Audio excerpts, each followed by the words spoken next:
On est en campagne contre les politiques patronales racistes et sexistes et pour dire qu'il faudra compter que sur nos luttes pour revendiquer cela. Et d'ailleurs, vous pourrez exprimer ceci en votant pour nous le 12 janvier prochain. Macron, il a annoncé récemment ses vœux pour l'année 2025 où il a exprimé qu'il regrettait un peu d'avoir dissous l'Assemblée nationale. Il a estimé que c'était une erreur. On va pas le contredire. C'est vrai que c'était globalement un gros recyclage qui permettait simplement d'appliquer sa politique patronale avec le soutien du RN. Nous, ce qu'on souhaite pour l'année 2025, c'est la richesse avec l'augmentation des salaires, la fin des licenciements et la fin de l'inflation. Ce qu'on veut aussi, c'est la santé.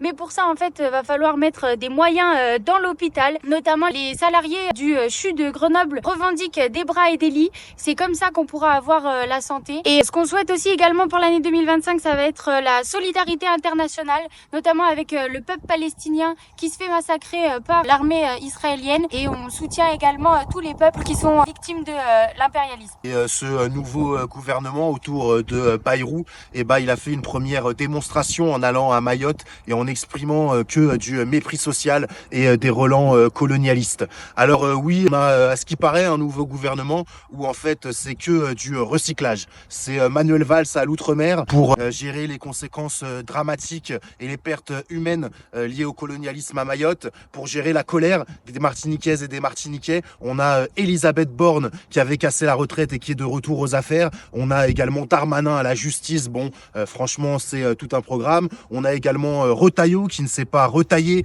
et qui est toujours au ministère de l'Intérieur. Et on pourrait continuer comme ça longtemps. En fait, ils ont recyclé que les pires ennemis de notre camp social, des travailleurs et de la jeunesse. Et en parlant de recyclage, franchement, dans la première circo de l'Isère, on est garni. On a monsieur Lacroix, le raciste, qui était à LR. Après, il est allé à Reconquête avec Zemmour. Et puis finalement, il est soutenu par le Rassemblement national. On a la candidate des Républicains, Madame Béranger. Alors elle ne s'arrête pas. Conseil municipal, conseil départemental, conseil régional, qu'il a même nommé directrice d'Alpexpo, et elle aimerait bien participer un peu aussi aux travaux de l'Assemblée nationale. On a également la candidate macroniste qui était la suppléante de Véran. Bon, la dernière fois, elle a réussi à être députée parce que Véran avait été nommé ministre. Face à tous ces gens-là, nous, on pense qu'on peut compter que sur nos luttes, que la solution du NFP avec le candidat de la FI, c'est pas la bonne solution de juste dire il faut participer à ce cirque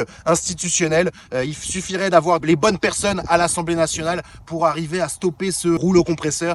Nous, on ne sème pas ces illusions. On pense qu'on ne pourra compter que sur nos mobilisations, nos luttes, nos solidarités. Elles sont nombreuses. Elles ont été nombreuses en 2024. Elles seront nombreuses en 2025. Et si vous êtes d'accord avec ça, pour l'exprimer, il faudra voter pour la candidature du NPA révolutionnaire, Baptiste Anglade et Raphaël Misoni. Et on vous invite également à un meeting avec nos porte-paroles nationaux également, qui aura lieu le 10 janvier à 19h à la Maison des Habitants Capuche. On vous attend toutes et tous très nombreuses et on lâche rien.